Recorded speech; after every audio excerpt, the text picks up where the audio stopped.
going to be talking about, of course, rewards in the future. Now, of course, I subscribe to the idea that one day we're going to have to give our account of our lives. And in fact, Paul kind of brings that to our attention in Ephesians 6:8. He says simply this, because you know the Lord will one day reward each one for whatever good they do, whether they are slave or free, whether they're rich or poor. Basically, God is no respecter of person.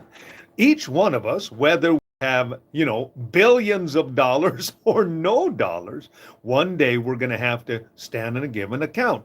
Now, of course, when you know the Lord, you don't have to worry about sin or anything like that. So, what are you going to be rewarded to? Well, let's talk about that for just a moment. For example, you'll be rewarded by whatever good you do. So, actually, when you are helping others, you are actually showing that you love the Lord. Now, James was very, very practical when he said this. You say that you have faith, great. Show it by what you do. That means simply love those that God brings across your path day by day.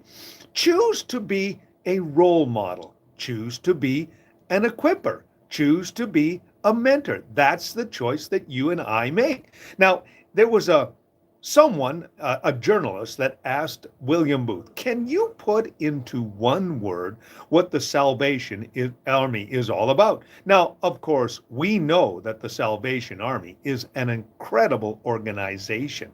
And he said, sure, others. He talked about the fact that practical expression of our love for God is to, of course, help and love others. In fact, Jesus said people will know that we are his disciples by the way that we love one another.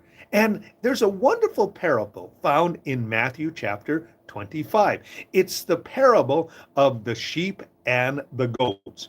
And in the final days, in the final judgment, the king, the individual, of course, who has the ability to judge, will bring all the nations together and all individuals together. And then he'll say, okay, he will say, the goats are on one side and the sheep are on the other.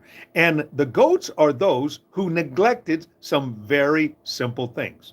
In fact, he will say to the sheep, come in and enjoy my rest. And they'll say, how come? He says, well, you did it to the least of these.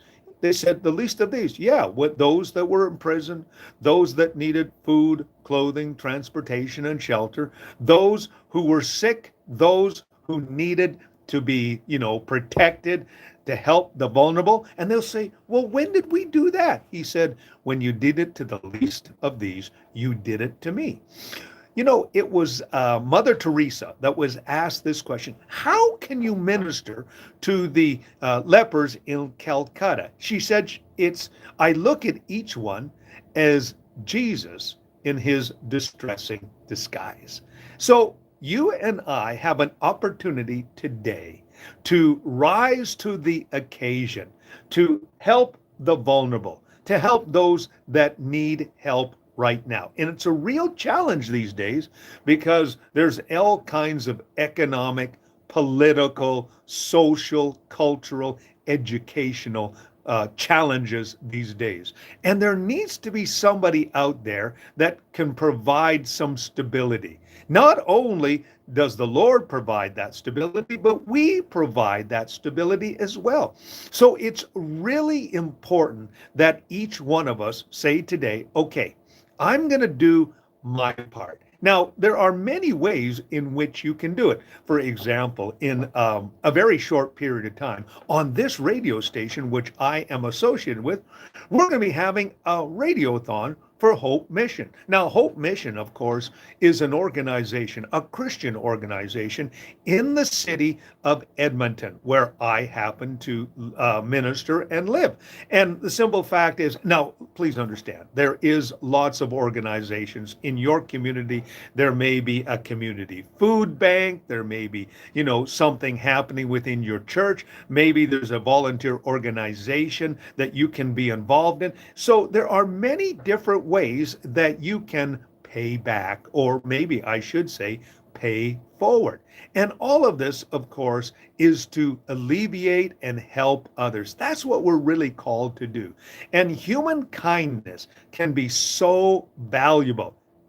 Just being there when someone needs a little bit of comfort, when someone needs a little bit of help, is absolutely essential. Your very little act of kindness could change someone's life. I mean, I have read of many, many stories. One of my favorite stories is the story about a woman whose son was actually murdered by someone. And instead of wanting to get anger and, get revenge, when that young man he was a juvenile at the time who killed her son, when he came up for parole, she actually spoke on his behalf and then invited him into her home. And it was a powerful story of forgiveness and redemption. I tell you. And there are stories like that everywhere. There was another story about a family that had lost a member to a drunk driver. And the drunk driver was very remorseful. And when it came time for his parole, after he had been serving his sentence for what he had done, the family stood up and gave an impact statement. But the impact statement went like this: "We choose to walk in forgiveness." Now, those are powerful stories of redemption and also as well love. Love is not easy to do sometimes. Love is not easy to show sometimes. But when we do it, we are actually setting up rewards in heaven. Now, that's not the reason why we should do it. The reason why we should do it is to help others and to show what kind of love, acceptance, and forgiveness that we've been given. Jesus put it very practically when he said, "Do unto others as you'd have them do unto you." That means that no matter what anyone does to you, you're not going to do the same to them. You are going to treat them as you would want to be treated. Now, this is very practical advice because today it seems that there seems to be a little lack of human kindness, a little bit of lack of love. And we're seeing a lot more of that these days.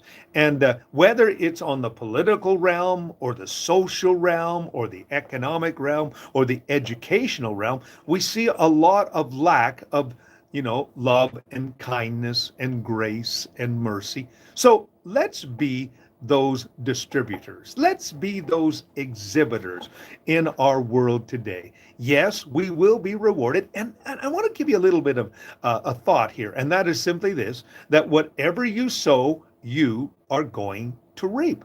So if you're out there and you're, walking in vengeance and anger and bitterness and unforgiveness, don't be surprised if that comes back to you. But if you choose to walk in love and kindness and goodness and grace and generosity, you know what? It comes back to you.